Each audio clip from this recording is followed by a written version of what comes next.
Marcos, capítulo 6. Evangelho de Marcos, capítulo 6. Eu quero meditar com a igreja numa palavra profética. Eu quero usar essa palavra profeticamente sobre nossas vidas aqui. E para ganhar tempo, no final nós entregamos nossas ofertas. Marcos capítulo 6, versículo 30. Voltaram os apóstolos à presença de Jesus e lhe relataram tudo quanto haviam feito e ensinado. E ele lhes disse: vinde repousar um pouco, à parte, num lugar deserto, porque eles não tinham tempo nem para comer, visto serem numerosos os que iam e vinham. Então foram sós no barco para um lugar solitário. Muitos, porém, os viram partir e, reconhecendo-os, correram para lá, a pé, de todas as cidades, e chegaram antes deles. Ao desembarcar, viu Jesus uma grande multidão e compadeceu-se deles, porque eram como ovelhas que não têm pastor, e passou a ensinar-lhes muitas coisas. Pai amado, obrigado, Senhor Deus, por esse momento, obrigado por esta palavra que o Senhor colocou no meu coração. Deus, obrigado por esta noite, por tudo que aconteceu esses dias, pela unção que foi renovada, e que essa noite, Pai, o Senhor nos abençoe, traga sobre nós o derramar do Teu poder, o Teu sobrenatural, em nome de Jesus. Amém e amém. Querido, você é um discípulo de Jesus ou você é apenas uma ovelha de Jesus?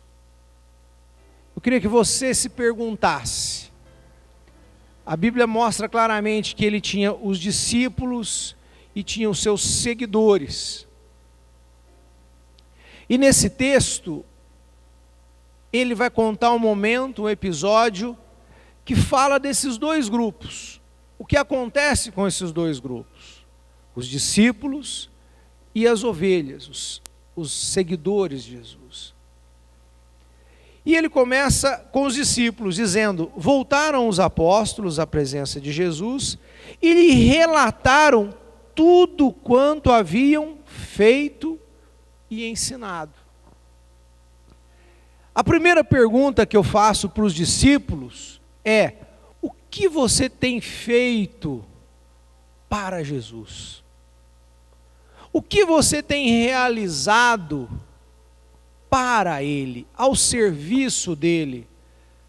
O discípulo, aquele que diz: eu quero te servir nessa terra, a Bíblia, o apóstolo Paulo diz, ele é um embaixador do reino. É aquele que representa o reino de Deus nessa terra. É aquele que tomou uma decisão de negar-se a si mesmo, de tomar a sua cruz e seguir. Jesus diz: quem quiser ser meu discípulo, tem um preço maior. Bispo, só os discípulos serão salvos? Não, de forma alguma. Porque a salvação está para todo aquele que crê. Todo aquele que crê será salvo. Mas depois que eu creio, depois que o meu nome está escrito no livro da vida, eu tenho uma segunda decisão a fazer. Eu quero ser um discípulo de Cristo e fazer parte da história que Deus está fazendo na minha geração, ou eu quero ser apenas uma ovelha de Cristo e receber das suas bênçãos durante os dias da minha vida. Os dois são salvos. Só que o discípulo, ele quis mais do que apenas a salvação.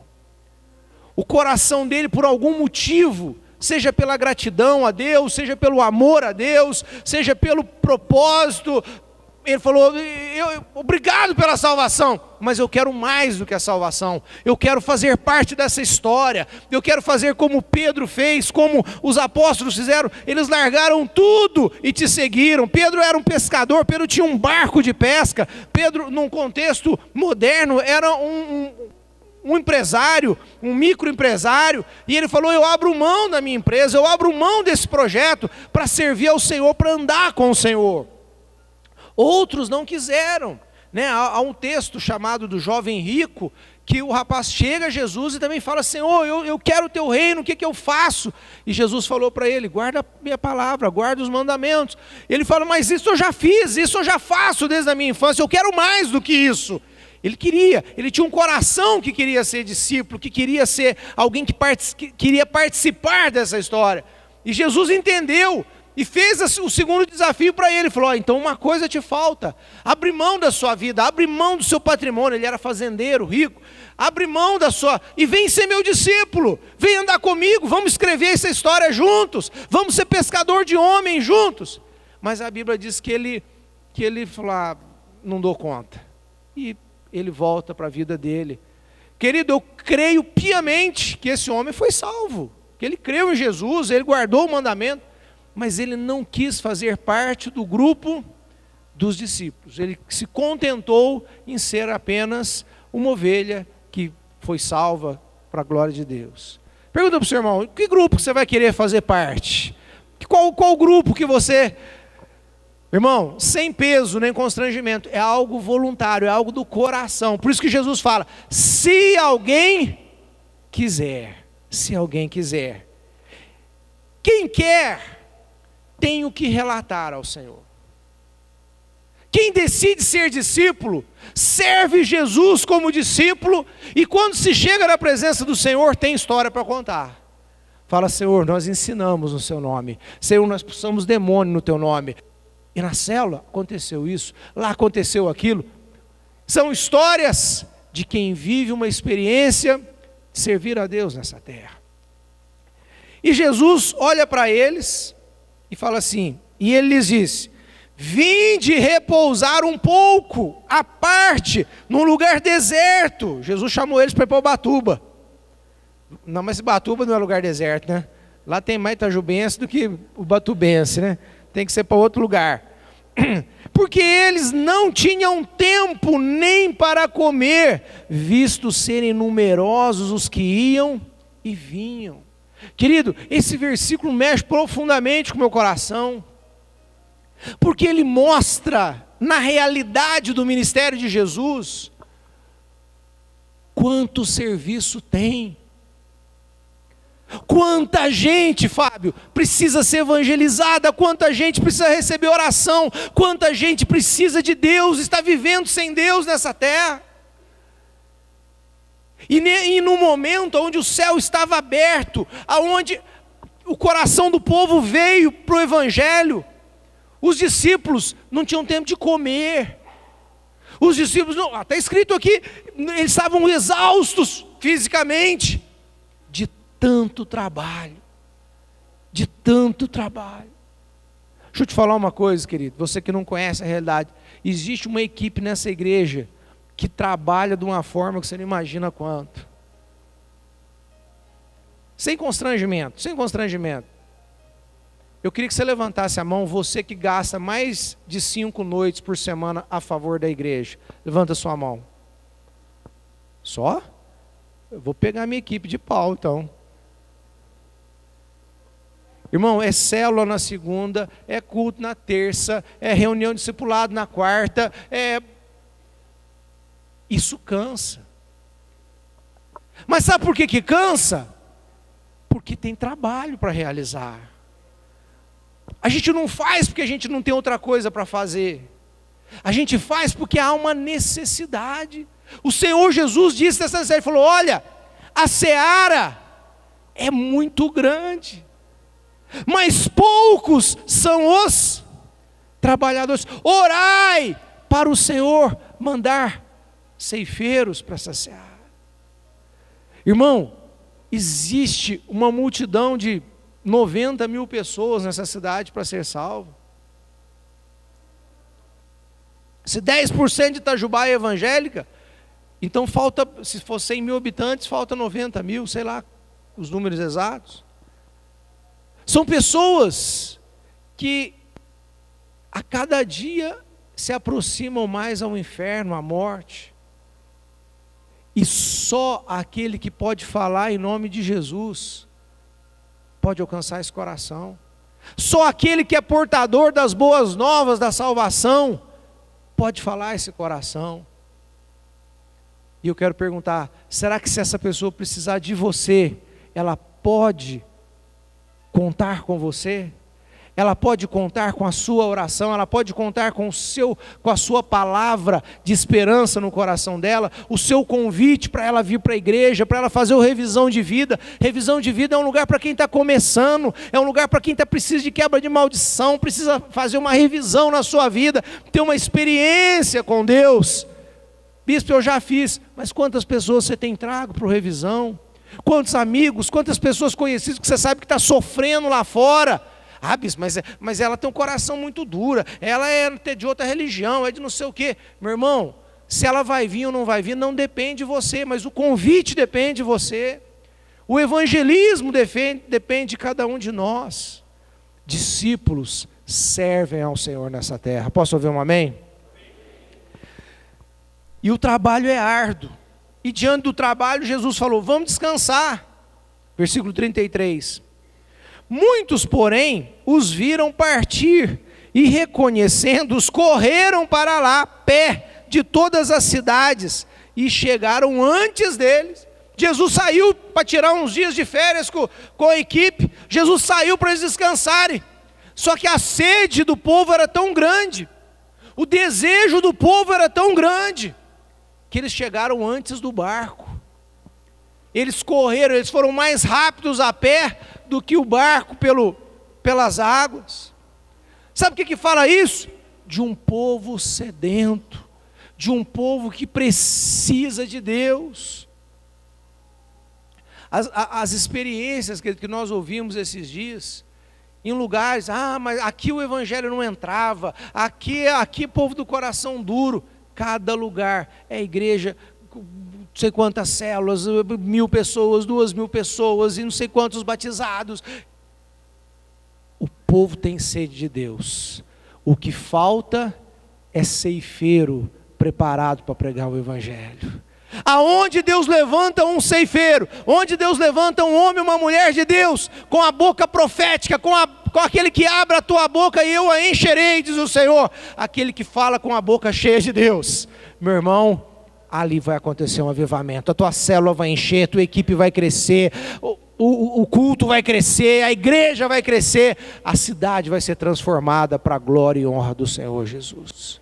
Põe a mão no teu coração e fala, eis-me aqui, Senhor, conta comigo, meu Deus.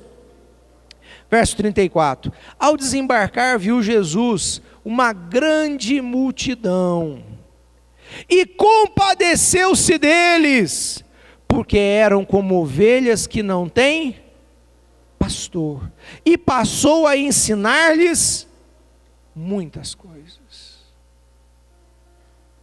Jesus cansado, os discípulos cansados, de férias, a hora que eles chegam, e que eles veem aquele monte de gente, qual foi a atitude dele?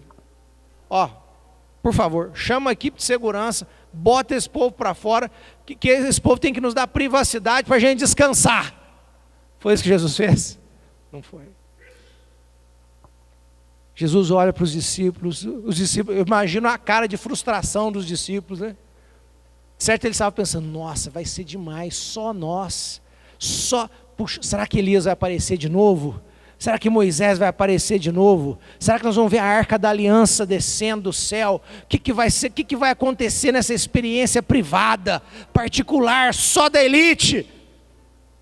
A hora que eles viram aquela multidão, aleijado, paralítico, mulher com um menino no colo, que a perrenguice na igreja é a perrenguice. Acho que João olhou para Pedro, Pedro olhou para João, Marcos, que era mais menino, falou, não aceito isso não, o que é isso? Mas Jesus olhou para aquele povo e falou, eles são como ovelhas que não têm pastor. É um povo que está perdido, é um povo que está sem direção, é um povo que está sofrendo, inseguro, com medo, solitário. Isso é ovelha sem pastor, mal alimentado, mal cuidado, mal protegido. Jesus falou, e aí eu estou falando do que eu creio. Eu sou o bom pastor. O bom pastor dá sua vida pelas ovelhas. O bom pastor se sacrifica a favor daquilo que Deus ama. E aqui, meu querido, mostra o que é o coração do discípulo, daquele que segue a Cristo, daquele que nega-se a si mesmo, abre mão até das férias, para fazer a vontade de Deus. Mas não é por obrigação, é por amor. É porque olha e ama o que Deus ama. Abre mão do seu... Gente, descansar é pecado, sim ou não? Lógico que não, Deus manda a gente descansar. Mas a necessidade era tão grande, que eles abriram mão do descanso, para fazer a vontade de Deus. Queridos, se em algum momento da sua vida, você precisar abrir mão do seu descanso, faça isso para a glória de Deus. Porque isso é um coração de discípulo. De quem decidiu servir a Jesus sobre a terra. E sabe como que tudo muda? Com o ensino. Olha que frase. E passou a ensinar-lhes muitas coisas. O que vence as trevas é o conhecimento da verdade. Conhecereis a verdade e ela vos libertará. Por que tem culto toda semana? Por que tem culto terça? Por que tem quebra maldição? Por que tem revisão de vida? Por que tem 50 células acontecendo? Todo feriado tem TAC, tem tal, tem treinamento, tem congresso. Nossa, o povo das Estados da Terra é louco, é fanático. Irmão, porque é quando vem a luz do ensinamento que as maldições são quebradas, que as estruturas malignas são desfeitas, que as vidas são transformadas do reino das trevas para o reino da luz. Não há outro caminho, o caminho é a força da pregação. A força da pregação abre a tua boca e as coisas se modificam. Profetiza, ó filho do homem, não é isso lá no Vale de Ossos Secos? É o poder do ensino, é o poder da palavra lançada. Quantos querem ser boca de Deus nessa terra? Levanta a sua mão e fala: Senhor Deus, que a minha boca seja um instrumento do teu ensino, da tua verdade, para a glória de Deus. Amém e amém. Dá um aplauso a Ele, glória a Deus.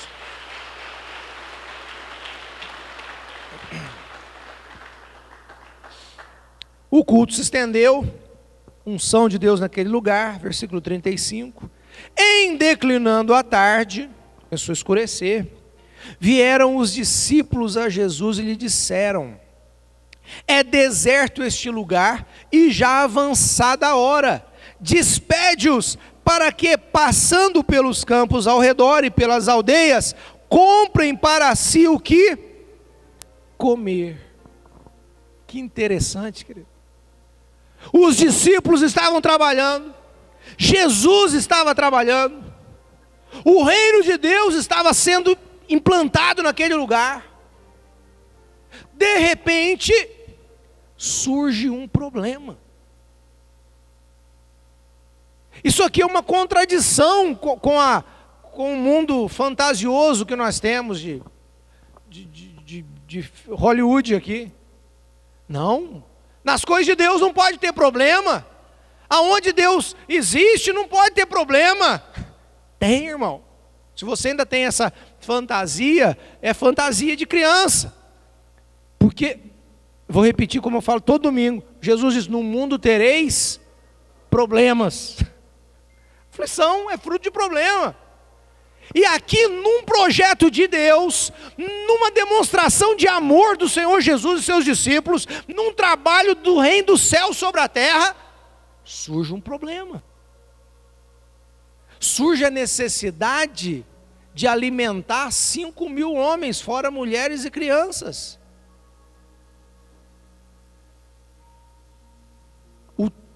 Já era tarde, o dia já estava acabando.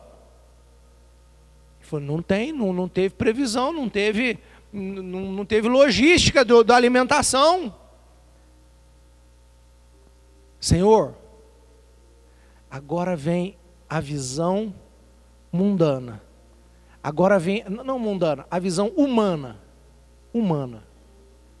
A visão humana fala para Jesus assim: Jesus, temos um problema. E esse problema chama necessidade aqui de comida. Pergunto para você que está me ouvindo, qual a sua necessidade hoje? Bispo, pode acontecer falta eu servindo a Deus, eu num projeto de Deus, eu andando com Deus, e pode acontecer necessidade? Sim, e de todas as formas. Falta necessidade, falta amor no casamento, falta amizade entre o pai e o filho, falta dinheiro para pagar as contas, falta emprego para o desempregado. São necessidades. Pergunta para o seu irmão, qual é a sua necessidade? O que você está precisando hoje? O que está faltando para você hoje? Diante da necessidade, sabe o que esses homens falaram? Senhor, acaba o culto, libera a galera, Senhor, manda o povo embora, cada um se vire. Diante das necessidades, querido, sabe qual que é a postura humana? Ema, cada um com os seus problemas. Em outra palavra, se vira, negão. Negão no sentido amigo da palavra, sem preconceito. Se vira, dá os seus pulos. O problema é seu, está com fome, não trouxe pão com mortadela, não trouxe marmita. Problema seu, ó. Dá a linha e se vira. Essa é a concepção humana. Porque o humano é egoísta. Ele só pensa em si mesmo. Ele só pensa, não, eu resolvendo a minha parte, o resto, azeitona. Mas essa não é a concepção do reino de Deus para as nossas vidas. Resposta de Jesus, verso 37. Porém, Jesus lhes respondeu: dai-lhes vós mesmos de comer. O reino de Deus, querido, tem o princípio da provisão. O Senhor é o meu pastor e nada me faltará. O apóstolo Paulo entendeu e escreveu de outro jeito: o meu Deus, segundo a sua riqueza em glória, suprirá em Cristo Jesus todas as vossas necessidades. O homem fala, está faltando carinho nesse casamento, problema seu, casou errado, se vira. Ah, está faltando amizade na sua vida, quem mandou você ser egoísta, não ser meu amigo, se vira. Jesus não tem essa concepção. Jesus pergunta, o que está faltando? Dai vós mesmos a provisão. A solução da sua necessidade é você mesmo quem vai criar. Você não vai sair da minha presença com necessidade. Por isso o nome do Senhor, que um dos nomes de Deus é Jeová Jiré. O que é Jeová Jiré? É aquele que supre. É aquele que supre as minhas necessidades. Por 30 segundos, fecha seus olhos. Qual é a sua necessidade? O que falta na sua vida hoje? O que você mais sente falta na sua vida hoje? Enxerga isso claramente. O que falta? É material? É emocional? É espiritual? Qual é a área da sua vida que você sente necessidade?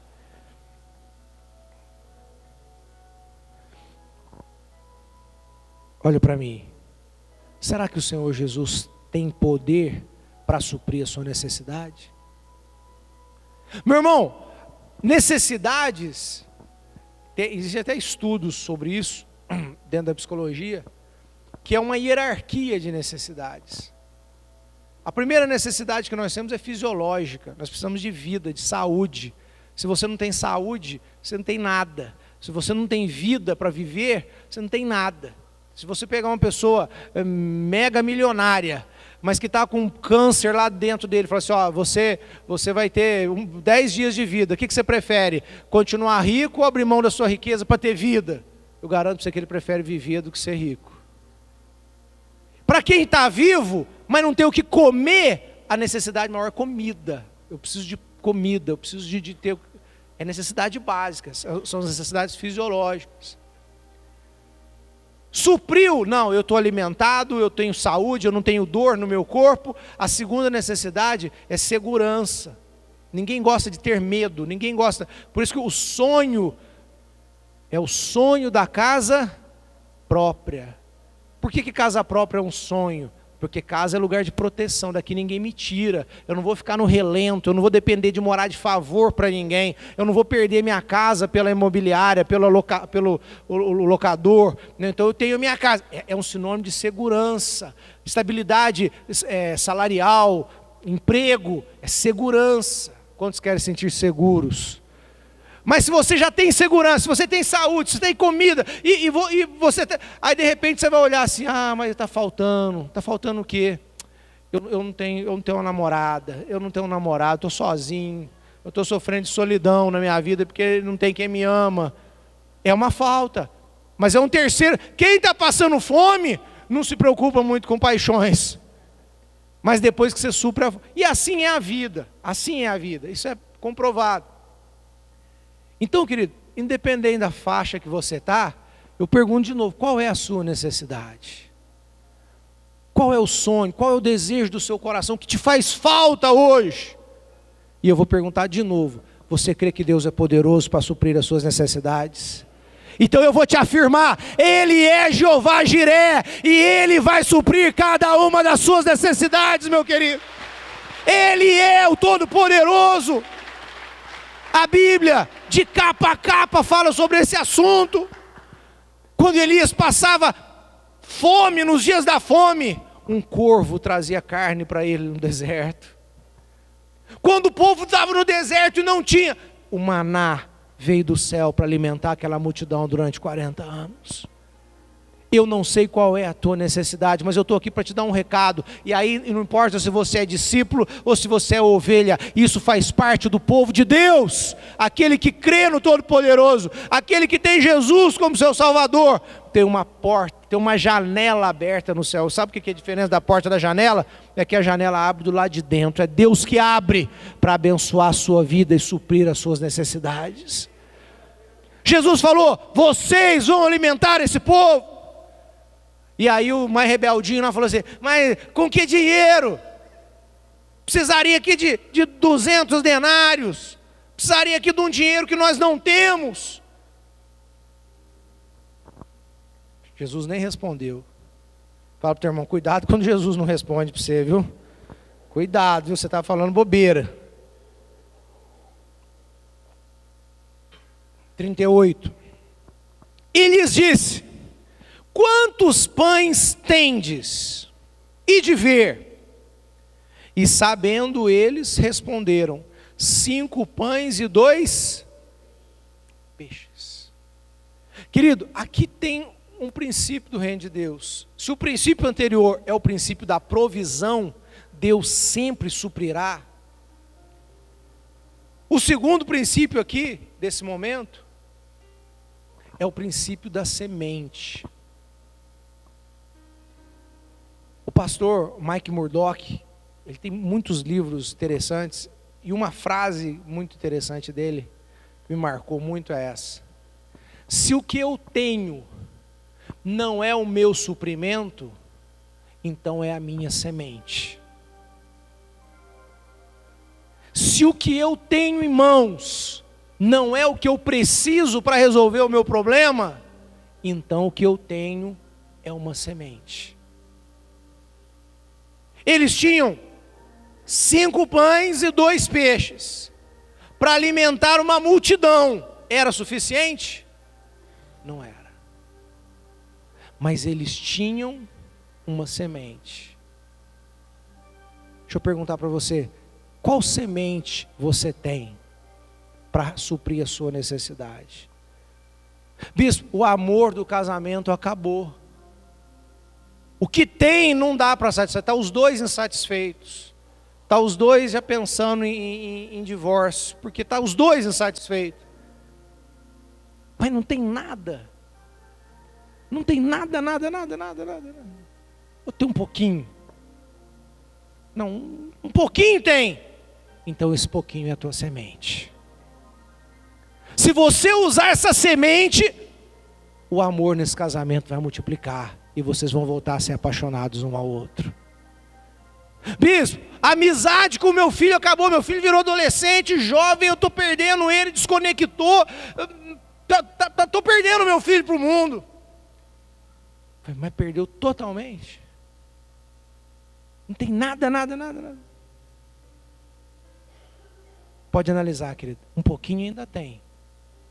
E se esse pouquinho virar semente, você vai ter o teu filho de volta no teu coração, no amor do pai com o filho. Esse é um princípio do reino de Deus. Deus transforma sementes em colheitas. O que nós temos? Nós temos uma semente. Pergunta para o seu irmão, qual que é a semente que você tem aí? Qual que é a semente que você tem para resolver? Irmão, Deus não é injusto. Deus, Ele é perfeito no que Ele faz.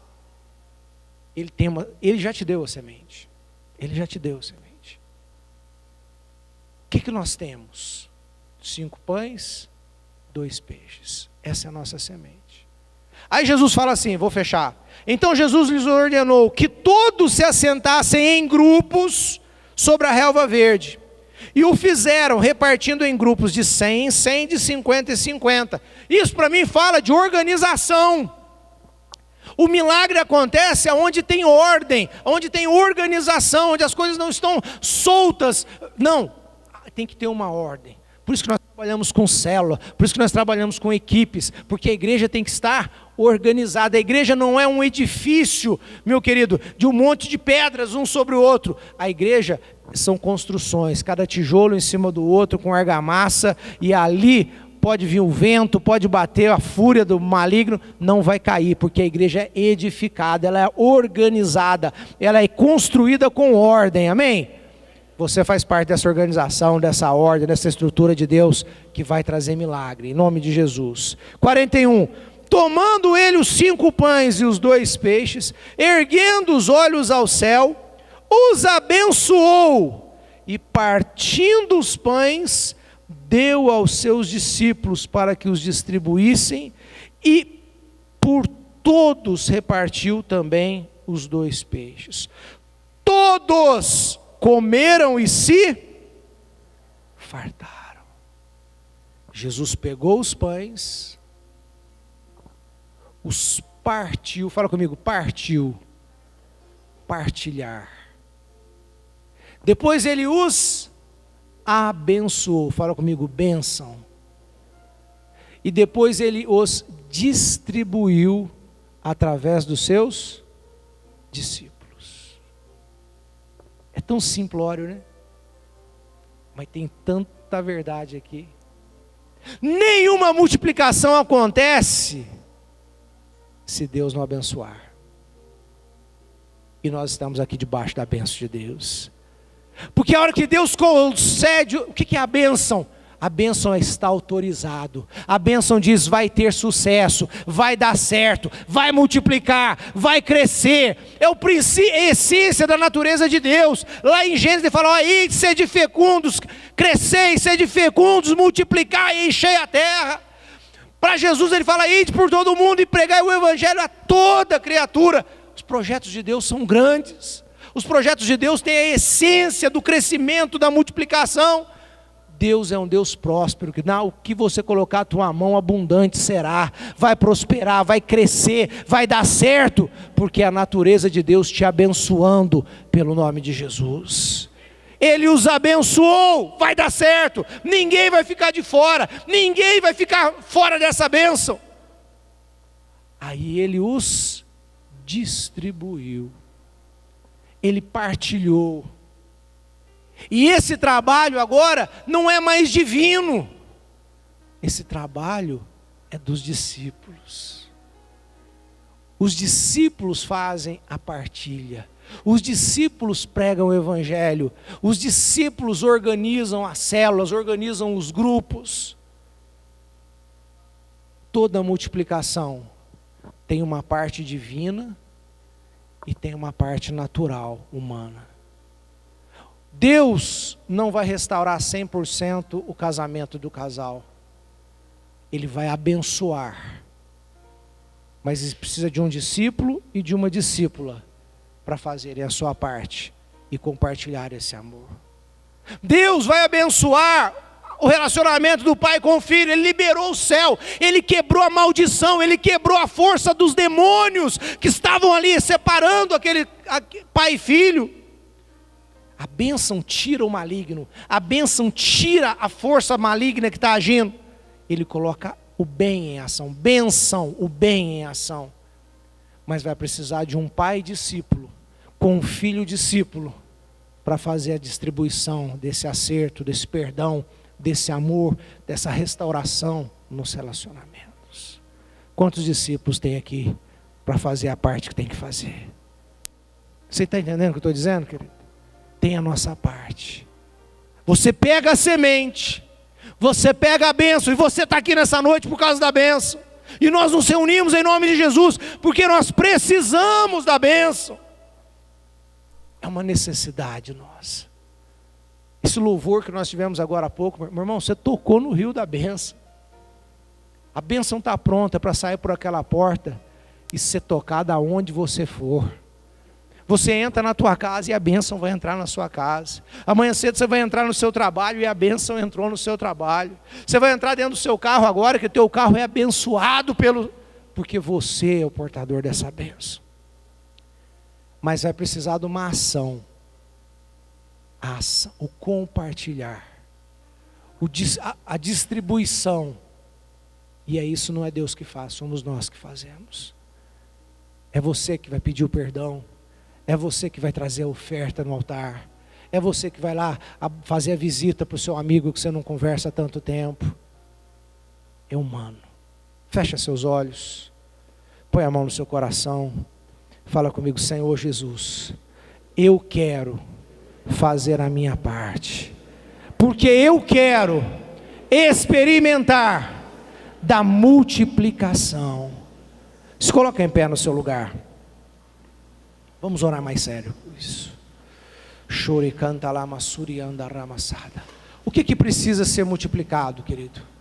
Qual é a necessidade que você viu agora há pouco? Qual é a necessidade que precisa ser suprida? Fecha seus olhos novamente. Vamos entrar em Deus. Vamos entrar no mundo da fé agora. No mundo do espiritual que é regido pela fé. Entra no mundo espiritual agora. Pelos olhos da imaginação. Pela sua mente imaginativa. E enxerga o que tem que ser suprido agora. O que precisa. O que está faltando. O que eu preciso que aconteça. Entra no mundo da imaginação. Entra nesse mundo que só a fé age, querido. E começa a orar agora. Começa a falar em nome de Jesus. Eu vejo o milagre acontecendo. Eu vejo a multiplicação do relacionamento, do carinho, do amor, do respeito, da paz. Eu vejo a multiplicação das células que curam, que saram os órgãos, que transformam a vida humana. Eu vejo a multiplicação das emoções. Havia muito medo, mas a coragem vai crescendo. A coragem vai crescendo. O medo é a necessidade da coragem. Falta coragem, falta ousadia. Então essa ousadia começa a crescer, começa a multiplicar, porque o Deus que abençoa coloca a sua mão, e a bênção do Senhor traz vida. A bênção do Senhor move o mundo espiritual e vai mudando as emoções, vai mudando as realidades que não estão nesse mundo natural. Pai, nós vemos, Senhor, pela fé, o agir do Senhor, o agir do Todo-Poderoso, que faz milagres acontecerem, que supre as necessidades, ó Deus. Pai, como o Senhor fez em Ouro Fino, naquele salão, Pai, como o Senhor trouxe, Deus, um prédio de forma, Deus, sobrenatural para todos nós, para a igreja do Senhor naquele lugar. Deus, supre cada necessidade aqui, Senhor. Supre cada necessidade do irmão, da irmã. Supre a necessidade daquele que nos visita nessa noite, Senhor. Deus, aquele que está endividado, que está apertado, que está com as contas atrasadas, Senhor, o Senhor é Jeová Jiré, que haja, Deus, a solução desses problemas, que haja, Deus, o surgimento, Pai, dos recursos, que haja, Senhor Deus, o cancelamento das dívidas, Senhor, que o Senhor supra as nossas necessidades. Diga comigo: o Senhor é o meu pastor, nada vai faltar, tudo será suprido, porque o meu Deus, segundo a sua riqueza em glória, suprirá em Cristo Jesus todas as minhas, as nossas necessidades, em nome de Jesus, amém e amém. Dê um aplauso bem forte ao Senhor, glória a Deus, aleluia. Dá um aplauso a Ele, que o Senhor te abençoe e te guarde. Vai na bênção, vai na paz, em nome de Jesus.